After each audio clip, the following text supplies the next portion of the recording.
dadweynaha kala duwan ee ku dhaqan magaalada Berbera ee xarunta gobolka Saaxil oo uu saaka telefishinka madaxa bannaan ee Bulsha TV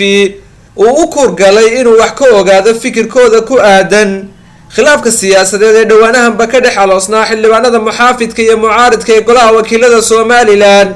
kaasi oo salka ku haya mooshinka ay xildhibaanada muxaafidku ay doonayaan inay xilka kaga xayoobiyaan gudoomiyaha golaha wakiilada Somaliland Cabdiraxmaan Maxamed Cabdilaahi Cirro waxaana waxgaradkan iyo dhalinyaradan ka soo jeeda gobolka Saaxil ay siyaabo kala duwan uga hadleen khilaafkaasi siyaasadeed iyagoo bulshada reer Somaliland ugu baaqay inay ilaashadaan ammaanka iyo xasiloonida wadankooda iyagoo halkaasi tacsi uga diray dadweynihii ku waxyeeloobay mudaharaadadii maalintii daraad ahayd ka dhacay qaar ka mid ah gobolada Somaliland waxaana hadaladoodii ka mid ahaa bulshadani dalkan uma baahna foodo imika iyo reer hebel iyo muusan uma baahna dalkan wuxuu u baahan yahay halka uu joogo ninkii hore uga kaxayn lahaa buu u baahan yahay annagu waxaanu taageeraynaa oo taageersanahay xukuumadda markaa jirtay haysan dalka haysato ma taageersanahay inka xildhibaanada la xilxiray waanu ka xunay haddaan dhalinyarada gobolka Saaxilnahay waxaan si halkan taageero iyo ammaan aan uga soo jeedinay xildhibaanada gobolka Awdal diiday wixii lagula kacay baarlamaanka iyo tacaddigii ka dhacay waxaan leeyahay shaqaqadii ka dhacday haddii aan ka hadlo ka dhacday baarlamaanka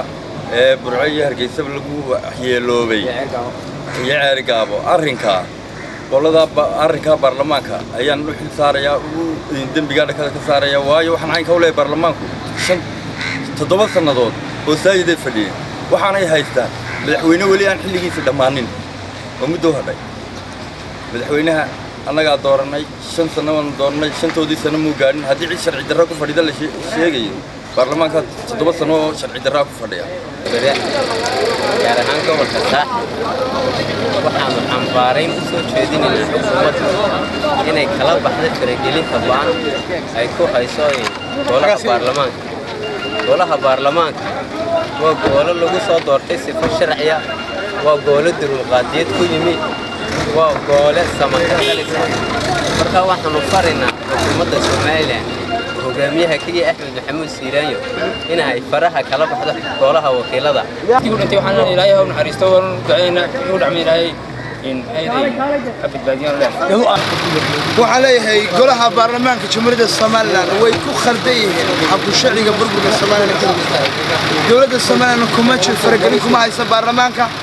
baarlamaanka waa la dooranayaa gudoomiye cusub iyo gudoomiye hore way lahayd gudoomiye cusub oo la dooranay doorashada way banaan tahay inuu isku adkeeyo Cirramaha habka qaran wayna looga daba fadhiistay dawladda iyo madaxtooyada